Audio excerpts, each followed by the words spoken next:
Happy Monday, Jerome. Today is November 11th. Happy Veterans Day. I'm Avery.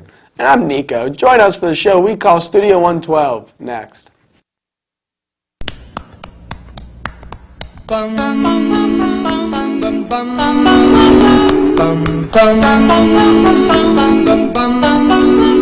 Mr. Sandman, bring me a dream. Make him the cutest that I've ever seen.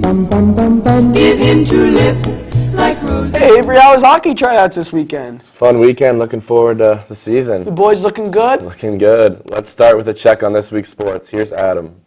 Good morning, Jerome. I'm Booth with sports. The football team beat Springboro this past Friday, 38-31, in an amazing 5-overtime barn burner. They play next this Friday home at Marysville versus Springfield for Week 2 of the playoffs.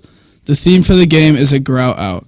The 49ers and Seahawks take on each other tonight at 8:15 p.m. That's all for sports. Back to the main desk.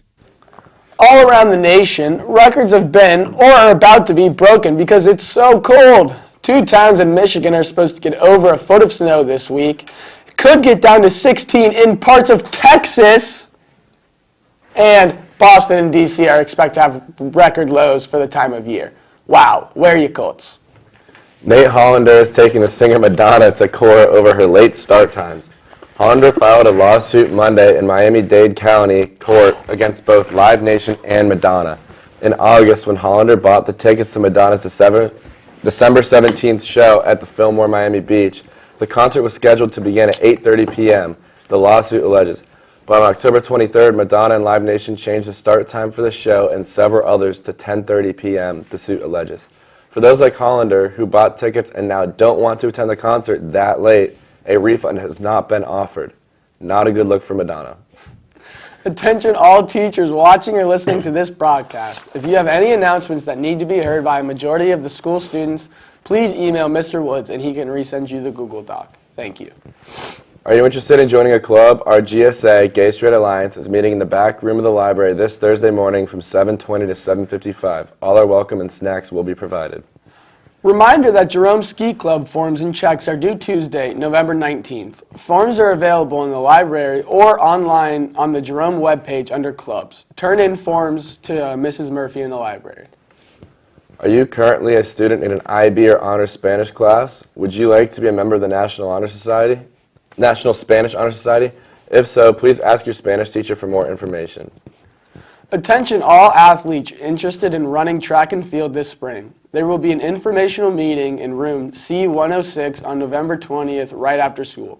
This meeting will be an overview of our spring season and also an introduction to our winter season. If you plan to run this spring or are interested in more information, please plan to attend this meeting. If you have any questions, please see Coach Beatty in room C106. Looking for a great club to join? Aaron Space Club is a project-based club in which members propose, vote on, and build projects of their own design that relate to the exploration and learning about atmospheric science, astronomy, engineering, physics, and rocketry. Club attendance is Friday 3 to 4 p.m. and Portable 6. Now back over to Adam with the weather. Jerome, I'm Booth with the weather for this week. Today, for the weather, there is a high of 47 and a low of 21 with a little bit of rain-snow mix during the day today. 1 to 3 inches of snow is expected tonight. The rest of the week, the highest temps are 45 degrees here this coming Sunday, and lows going down to a blistery 11 degrees. That is all for weather. Back to the main desk. That's all for today. Please enjoy this great video about Veterans Day. See you tomorrow.